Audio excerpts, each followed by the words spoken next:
ఎట్టకేలకు తమిళనాడు ఉత్కంఠకు తెరపడింది. విజయ్ ఫైనల్గా రేపు ప్రమాణ స్వీకారం చేయబోతున్నాడు. విజయ్ 108 సీట్స్ గెలవడం జరిగింది. కాకపోతే విజయ్ 2 చోట్ల నుంచి పోటీ చేసి గెలవడం జరిగింది. ఒకటి పెరంబూర్, 2 తిరుచి ఈస్ట్. అందులో విజయ్ ఒక సీట్ని వదులుకోవాల్సి ఉంటుంది. ఆ ఒక్క సీటుని మినహాయిస్తే విజయ్కి 107 సీట్స్ ఉన్నాయి. సో ఇంకా 11 సీట్స్ మ్యాజిక్ ఫిగర్కి విజయ్ దూరంగా ఉన్నాడు.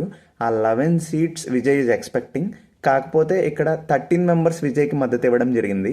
ఆ 13 మెంబర్స్ ఎవరంటే Congress 5, CPI 2, CPM 2, IUML 2, VCK 2. Total వీళ్ళందరూ 13 మెంబర్స్ కలిపి విజయ్కి మద్దతు ఇవ్వడం జరిగింది. విజయ్కి ఉన్న 107, వీళ్ళకి 13. So total 120 seats. ఈ 120 సీట్స్తో విజయ్ రేపు గవర్నమెంట్ ఫామ్ చేయబోతున్నాడు. సో ఆయా పార్టీలు ఇచ్చిన మద్దతు లేఖల్ని విజయ్ గవర్నర్ని అప్రోచ్ అవ్వడం జరిగింది. సో గవర్నర్ కూడా ఆమోదించడం జరిగింది. సో ఫైనల్లీ రేపు విజయ్ ఉదయం ప్రమాణ స్వీకారం చేయబోతున్నాడు. సో తమిళనాడు యువత అనుకున్నది సాధించగలిగారు. So all the best Vijay.